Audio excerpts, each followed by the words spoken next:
স্নান সেরে এসেছি, হলুদ বাটবো, কেননা মামার বাড়ির হলুদ ভাগনাকে দিতে হবে তো। আর এইখানে শিলনোড়ার মধ্যে বসেছি। হলুদটা প্রথমে আমি থেতো করে নেব।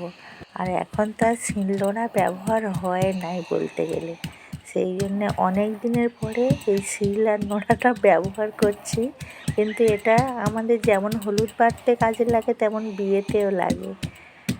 আর সেই কারণে এই শিলনোড়ার মধ্যে হলুদটা বাটবো, বেটে ভাগনা আসবে তো।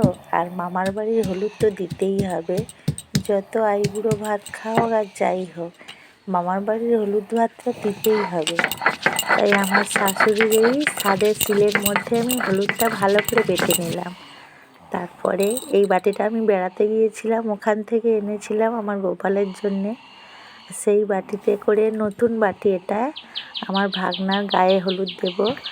আর এই বাটির মধ্যে এই হলুদটা দিয়ে দিলাম। এবার এই হলুদ, দই, তেল আর চন্দন, আর এখানে আমি ডালা সাজিয়ে বসে আছি ভাগনার অপেক্ষায়।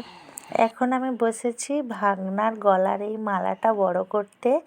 আর তারপরে এখানে তো একদম বরণডালা রেডি করে বসে আছি, আশীর্বাদীর পর্ব আছে তো। আর ভাগনার পথ চেয়ে বসে আছি, ভাগনা এখনও আসেনি। তাই এখানে ধান, দুব্ব, ফুল সবই রেডি করে রেখেছি, ভাগনা কখন আসে। মামারাও এসেছে দোকান থেকে, সবাই অপেক্ষায় আছি। আমার এই ছোট্ট ব্লগটা কেমন লাগলো বন্ধুরা? আজকের এই পর্যন্ত, টাটা।